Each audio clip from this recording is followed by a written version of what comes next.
हम आपको बताएंगे गरुड़ पुराण की ये बातें। मरने के बाद 13 दिन तक अपने ही घर में रहती है आत्मा। बहुत ही खास वजह है क्यों रहती है आत्मा और किन वजहों से रहती है। तो आज की वीडियो में हम आपको यही बताएंगे, तो वीडियो को अंत तक जरूर देखें। दोस्तों, गरुड़ पुराण में जन्म से लेकर मृत्यु और उसके बाद आत्मा के सफर तक के बारे में कई बातों बताई गई है। ये ऐसी रहस्यों से पर्दा उठाता है जिनके बारे में जानने की जिज्ञासा कई लोगों के मन में रहती है।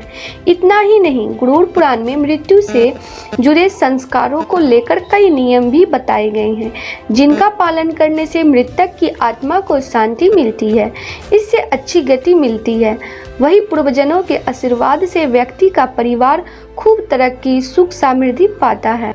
जिस तरह जीवन एक सत्य है, ठीक प्रत्येक व्यक्ति को ये भी भली भांति पता है कि मृत्यु भी एक ऐसा सत्य है जिसे कोई जितना मर्जी झुठला दे, परंतु इसे बदला नहीं जा सकता। कहने का अर्थ है कि जिसने इस पृथ्वी पर जन्म लिया है उसे एक न एक दिन अपने प्राणों की आहुति देनी पड़ती है। इस बारे में हम में से बहुत से लोगों ने कई बार अपने बड़े बुजुर्गों से कहते हुए सुना होगा कि मृत्यु के बाद मनुष्य शरीर की आत्मा 13 दिनों तक अपने घर में रहती है। मगर ऐसा क्यों? इस बारे में क्या किसी ने सोचा है? अगर नहीं तो चलिए आज हम आपको इससे संबंधित जानकारी बताते हैं और जानते हैं कि आखिर क्यों मृतक शरीर की आत्मा 13 दिनों तक अपने घर में भटकती रहती है। साथ ही ये भी बताएंगे कि 13 दिनों तक मृतक के नाम का पिंडदान क्यों किया जाता है। तो दोस्तों, हमारे वीडियो पे आप बने रहिएगा अंत तक, ताकि आपको ज्ञान हो सके कि क्यों होता है ये सब। बता दें कि गरुड़ पुराण में इस बारे में विस्तार से बताया गया है। गरुड़ पुराण में बताया गया है कि जब किसी व्यक्ति की मृत्यु होती है तो यमराज के यमदूत उसे अपने साथ यमलोक ले जाते हैं। यहाँ उसके अच्छे और बुरे कर्मों का हिसाब होता है और फिर 24 घंटे अंदर यमदूत उस प्राणी की आत्मा को वापस घर पर छोड़ जाते हैं।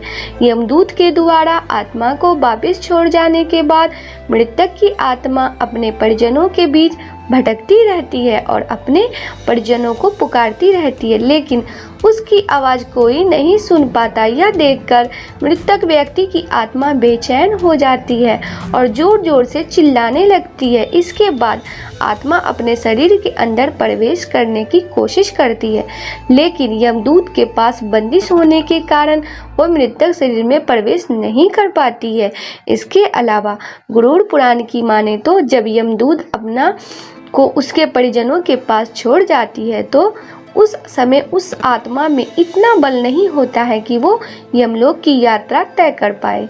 गरुड़ पुराण के अनुसार किसी भी मनुष्य के मृत्यु के बाद जो 10 दिनों तक मकाया जाता है उसके मृत्यु आत्मा के विभिन्न अंगों की रचना होती है, और जो 11वें और 12वें दिन पिंडदान किया जाता है उससे मृतक आत्मा रूपी शरीर का मांस और त्वचा का निर्माण होता है। और जब 13वें दिन 13वीं की जाती है तो उस दिन मृतक के नाम का पिंडदान किया जाता है।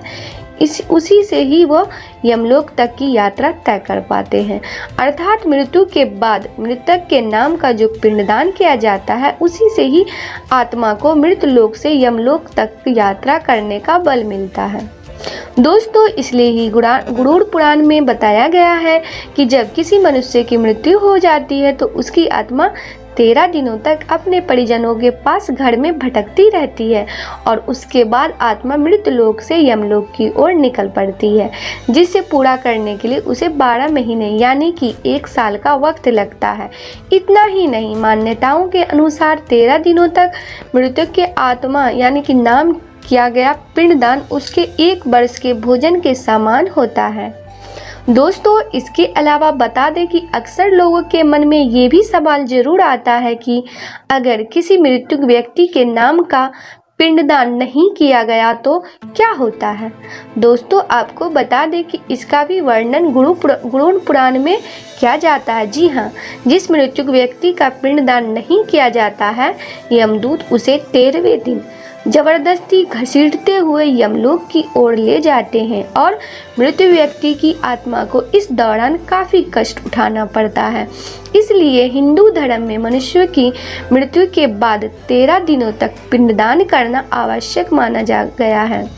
इसके अलावा आपको बता दें कि 13वें दिन परिजनों के द्वारा मृतक व्यक्ति के नाम का जो भोज करवाया जाता है, अगर वह कर्ज लेकर किया जाए तो मृतक व्यक्ति की आत्मा को शांति नहीं मिलती है।